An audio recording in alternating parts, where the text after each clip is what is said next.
నమస్తే, welcome to క్యూనిస్ Kiran. ఎన్నో రోజులుగా వేచి చూస్తున్న స్థానిక ఎన్నికల నగారా తెలంగాణలో త్వరలో మోగనుంది. స్థానిక సంస్థల ఎన్నికల కోసం అడుగులు వేగంగా పడుతున్నాయి. రాష్ట్ర ఎన్నికల సంఘం ఈ దిశగా పని షురూ చేసింది. పంచాయతీ ఎన్నికల నిర్వహణ కోసం పోలింగ్ కేంద్రాలు, తుది ఓటర్ల జాబితా విడుదలకు నోటిఫికేషన్ రిలీజ్ చేసింది. నోటిఫై చేసిన అన్ని గ్రామ పంచాయతీల్లోని ఫోటో ఓటర్ల జాబితాను తయారు చేసి ప్రచురించాలని పంచాయతీ అధికారులను ఆదేశించింది. సో లోకల్ ఫైటింగ్లో భాగంగా మొదటి ఘట్టం రెడీ అవుతోంది. మరి పార్టీల మధ్య సవాళ్లు ఎలా ఉన్నాయి? లోకల్ సమరం చుట్టూ మ్యాటర్ హీట్ ఎక్కుతోందా? అసలు స్థానిక ఎన్నికలపై బీఆర్ఎస్ వ్యూహం ఎలా ఉంది తెలుసుకునే ప్రయత్నం చేద్దాం. తెలంగాణలో లోకల్ బాడీ ఫైటింగ్ కు రంగం సిద్ధమవుతోంది. ఈ ఎన్నికలు పార్టీ గుర్తులపై జరగకపోయినా తమ సానుభూతి పరువుల్ని గెలిపించుకోవడం ద్వారా పట్టు నిలుపుకోవాలని కాంగ్రెస్, బీఆర్ఎస్, బీజేపీ అనుకుంటున్నాయి. అందుకే పొలిటికల్ గేమ్ షురూ అయింది. ప్రజలకు మీరేం చేశారంటే మీరేం చేశారన్న డైలాగులు పేలుతున్నాయి. చలో పల్లెల్లోనే తెలుసుకుందామంటూ ప్రతి సవాళ్లు విసురుకుంటున్నారు. రాష్ట్ర ఎన్నికల సంఘం అలా పంచాయతీ ఎన్నికలపై కసరత్తు షురూ చేసిందో లేదో ఇలా పొలిటికల్ గేమ్ మొదలైపోయింది. 2024 జనవరి 31వ తేదీ నాటికి తెలంగాణ సర్పంచ్ల పదవీ కాలం ముగిసింది. 6 నెలలైనా ఎన్నికలు జరగకపోవడంతో తెలంగాణలో పంచాయతీ ఎన్నికలను సకాలంలో నిర్వహించడం లేదంటూ దాదాపు 6 పిటిషన్లు నమోదయ్యాయి. వాటిపై వాద ప్రతివాదాలు హైకోర్టులో నడిచాయి. చివరికి సెప్టెంబర్ 30వ తేదీలోపు స్థానిక సంస్థల ఎన్నికలు నిర్వహించాలని హైకోర్టు రాష్ట్ర ప్రభుత్వాన్ని ఆదేశించింది. ఈ విషయంలో చాలా వాదోపవాదాలు నడిచాయి. సుప్రీంకోర్టు తీర్పు ప్రకారం స్థానిక సంస్థల్లో బీసీ రిజర్వేషన్లు ఖరారు చేసి ఎన్నికల ప్రక్రియ చేపట్టాల్సి ఉందని నాడు ప్రభుత్వం జవాబు చెప్పింది. అదే సమయంలో ప్రభుత్వం లోకల్ బాడీ ఎన్నికలకు అంగీకారం తెలిపి ఏర్పాట్లు చేయాల్సిన బాధ్యత సర్కారుపైనే ఉంటుందని, అందుకే సమయం అవసరమని నాడు రాష్ట్ర ఎన్నికల సంఘం అన్నది. ఫైనల్ గా బీసీ రిజర్వేషన్ల వ్యవహారం కేంద్రం దగ్గర, రాష్ట్రపతి దగ్గర పెండింగ్ లో ఉంది. దీంతో పార్టీ పరంగా బీసీలకు 42% టికెట్లు ఇవ్వాలని కాంగ్రెస్ అనుకుంటోంది. మరోవైపు రాష్ట్ర ఎన్నికల సంఘం పోలింగ్ విషయంలో మరింత అలర్ట్ అవుతోంది. హైకోర్టు విధించిన డెడ్ లైన్ సమీపిస్తుండటంతో కసరత్తు స్పీడ్ చేసింది. ఆగస్టు 28వ తేదీలోపు గ్రామ పంచాయతీల ముసాయిదా ఓటర్ల జాబితా తయారు చేసి గ్రామ పంచాయతీ, మండల ప్రజా పరిషత్ కార్యాలయంలో వార్డుల వారీగా ఓటర్ల జాబితాలను ప్రదర్శించాలని జారీ చేసిన నోటిఫికేషన్లో స్పష్టం చేసింది. ఇక ఆ మరునాడే అంటే ఆగస్టు 29వ తేదీన ఎంపీడీఓల ద్వారా మండల స్థాయిలో వివిధ పొలిటికల్ పార్టీల ప్రతినిధులతో సమావేశాలు నిర్వహిస్తారు. ఆగస్టు 30వ తేదీన ఓటర్ల జాబితాపై అభ్యంతరాలు స్వీకరించనుంది ఈసీ. అలాగే ఆగస్టు 31న జిల్లా పంచాయతీ అధికారి గ్రామ పంచాయతీల వార్డుల వారీగా photo voter final list publish చేస్తారు. ఆ తర్వాత 1-2 రోజుల్లో నోటిఫికేషన్ రావడం ఖాయంగా కనిపిస్తోంది. పంచాయతీ ఎన్నికలు 2 లేదా 3 దశల్లో నిర్వహించే అవకాశం ఉంది. ఒకవైపు లోకల్ బాడీ పోల్స్ పై వేగం పెరుగుతుంటే ఇటు రాష్ట్రంలోని పొలిటికల్ పార్టీల మధ్య డైలాగ్ వార్ ముదురుతోంది. స్థానిక సంస్థల ఎన్నికల్లో కాంగ్రెస్ కు బుద్ధి చెప్పాలని కేటీఆర్ అంటున్నారు. అధికారంలోకి వచ్చి 20 నెలలైనా ఏమీ చేయలేకపోయారని, వారికి ఓటు రూపంలో బదులు ఇవ్వాలంటున్నారు.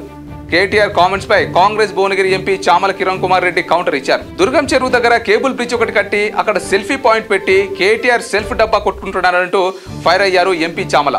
సో ఇది అక్కడితో ఆగేది కాదు. పొలిటికల్ డైలాగ్ వార్ ఇంకా కొనసాగడం ఖాయమే. మరి లోకల్ ఫైటింగ్ లో జనం మూడ్ ఎలా ఉందో తెలిసిపోతుందా? ఎక్కడా తగ్గొద్దు, కేసులు పెట్టినా బెదరొద్దు, స్థానికంలో సత్తా చాటుదాం, ఇది కేటీఆర్ డైలాగ్. ఆల్రెడీ పార్లమెంట్ లో గుండు సున్నా, కంటోన్మెంట్ బైపోల్లో 3rd ప్లేస్, ఇంకా మీరు చేసిందేంటి? ఇది చామల కౌంటర్. రేషన్ కార్డులు వస్తున్న జనం, రుణమాఫీ అయిన రైతులు, ఉచిత బస్సు ప్రయాణం చేస్తున్న మహిళలు, ఇందిరా మహిళ లబ్ధిదారులు, ఇలా ఊళ్ళలో అంతా కాంగ్రెస్ వైపే ఉన్నారన్న ధీమతో హస్తం పార్టీ నేతలు ఉన్నారు. వీటికి తోడు 42% బీసీ రిజర్వేషన్లపై తమ చిత్తశుద్ధి కలిసి వస్తుందంటున్నారు. కాంగ్రెస్ ప్రభుత్వం వచ్చిన 20 నెలల్లోనే నెగిటివిటీ బాగా పెరిగిపోయిందన్న ప్రచారం చేయడంలో బీఆర్ఎస్, బీజేపీ ఒక అడుగు ముందుకు వేశాయి. మరి గ్రౌండ్ లెవెల్లో నిజంగానే అలా ఉందా? కొత్త రేషన్ కార్డు లబ్ధిదారులు ఎవరు లేరా? పునాదులు, గోడలు, స్లాబ్లు పూర్తి చేసుకుంటున్న ఇందిరా మహిళ లబ్ధిదారులు లేరా? బస్సుల్లో ఉచిత ప్రయాణం జరగట్లేదా? 2 లక్షల రూపాయల రుణమాఫీ జరిగిన రైతుల సపోర్ట్ ఉండదా? సన్న బియ్యం రావట్లేదా? ఇలాంటి అంశాలను కాంగ్రెస్ నేతలు ప్రస్తావిస్తున్నారు. దీంతో స్థానిక సమరం చుట్టూ పొలిటికల్ హీట్ పెరుగుతోంది. పార్లమెంట్ ఎన్నికల్లో 0 సీట్లతో డీలా పడి కంటోన్మెంట్ బైపోల్లో 3rd ప్లేస్ తో సరిపెట్టుకుంటున్న బీఆర్ఎస్ స్థానికంలో తమ సత్తా చాటాలని అనుకుంటోంది. అందుకే కేటీఆర్ గ్రామీణ ప్రాంత బీఆర్ఎస్ శ్రేణులను సమాయత్తం చేస్తున్నారు. అంతా యాక్టివేట్ కావాలని లోకల్ బాడీ ఎన్నికల్లో సత్తా చాటుదామని పిలుపునిచ్చారు. పోలీసులు కేసులు పెట్టినా బెదిరిపోవద్దంటున్నారు. అందరి పేర్లు రాసి పెట్టాలంటున్నారు. ఓవర్ యాక్షన్ చేసిన సంగతి చెబుతాబంటూ వార్నింగ్స్ ఇస్తున్న పరిస్థితి. ప్రెస్ మీట్లు పెట్టకపోతే జనం మర్చిపోతారన్న భయంతో బీఆర్ఎస్ నేతలు భయపడుతున్నారని ఎంపీ చామల ఫైర్ అయ్యారు. గత 10 ఏళ్ల పాలన చూసుకుంటే ఏం చేశారో వారికి అర్థమవుతుందని కౌంటర్ ఇచ్చారు. ప్రజాస్వామ్యాన్ని కూని చేసి ఇప్పుడు మాట్లాడడం ఏంటని క్వశ్చన్ చేస్తున్నారు.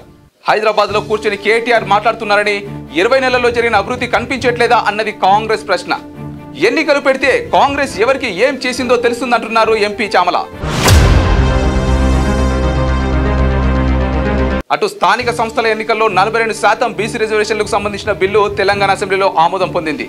దీన్ని కేంద్రానికి పంపించారు కూడా. అయితే కేంద్రం ఎలాంటి నిర్ణయం తీసుకోలేదు. ఈ నేపథ్యంలో బిల్లును ఆమోదించాలంటూ తెలంగాణలోని అధికార కాంగ్రెస్ పార్టీతో పాటు ఇండియా కూటమిలోని భాగస్వామ్య పార్టీలు ఢిల్లీ వేదికగా ఆందోళన చేపట్టాయి. ఫైల్ మాత్రం ముందుకు కదలట్లేదు. ఇంకోవైపు బీసీ కోటా బిల్లు ఆమోదం కోసం అధికార పార్టీ కాంగ్రెస్ పార్టీతో పాటు బీజేపీ, బీఆర్ఎస్లు ఒకదానిపై మరొకటి ప్రతి విమర్శలు చేసుకుంటున్నాయి. మరోవైపు స్థానిక సంస్థల ఎన్నికల్లో బీసీలకు 42% రిజర్వేషన్ కల్పించడంపై తెలంగాణ ప్రభుత్వం తాజాగా మంత్రుల కమిటీని ఏర్పాటు చేసింది. ఈ కమిటీ స్థానిక సంస్థల ఎన్నికల్లో బీసీలకు 42% రిజర్వేషన్ కల్పించేందుకు న్యాయపరమైన వివాదాలు తలెత్తకుండా సలహాలు తీసుకుంటోంది. ఇప్పటికే అడ్వకేట్ జనరల్ సుదర్శన్ రెడ్డి అభిప్రాయం కోరారు. అలాగే ఢిల్లీలోనూ న్యాయ కోవిదులతో చర్చలు జరుపుతున్నారు. పార్టీ పరంగా 42% కోటా ఇస్తామని బీఆర్ఎస్ ఎందుకు ముందుకు రావట్లేదని కాంగ్రెస్ క్వశ్చన్ చేస్తోంది. ఇప్పుడు లోకల్ ఫైట్ నేపథ్యం అటు జూబ్లీస్ బైపోల్ కు టైం దగ్గర పడుతుండడంతో జరుగుతున్న చర్చ ఏమిటంటే బీఆర్ఎస్ ఎంతవరకు పుంజుకుంటుంది, సత్తా చాటుతుందా లేదా అన్నది ఆసక్తికరంగా మారుతోంది. ఎందుకంటే 2 ఏళ్ల పాలనతో కాంగ్రెస్ పనితీరుపై జనం ఎలా ఆలోచిస్తున్నారన్న విషయం ఈ ఎన్నికల ద్వారానే తెలుస్తుంది. అదే సమయంలో బీఆర్ఎస్ పవర్ఫుల్ ప్రతిపక్షంగా పనిచేస్తోందా లేదా అన్నది కూడా తేలబోతోంది.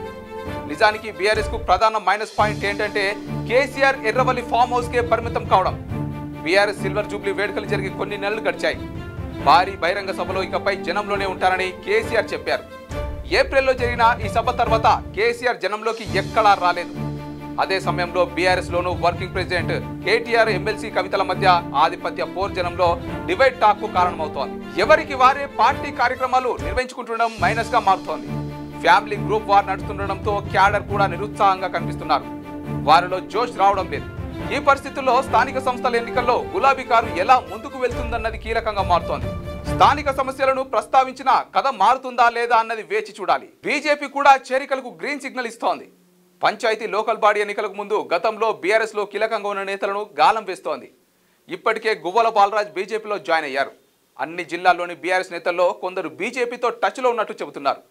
వారు కూడా ముహూర్తం చూసుకుని కమలం పార్టీలో జాయిన్ అయ్యే ఛాన్సెస్ ఎక్కువగా కనిపిస్తున్నాయి.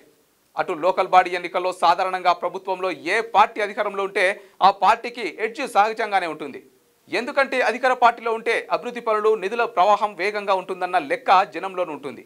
అయితే ఈ కలిసి వచ్చే అంశాలను హస్తం పార్టీ ఎలా అందిపుచ్చుకుంటుందో చూడాలి.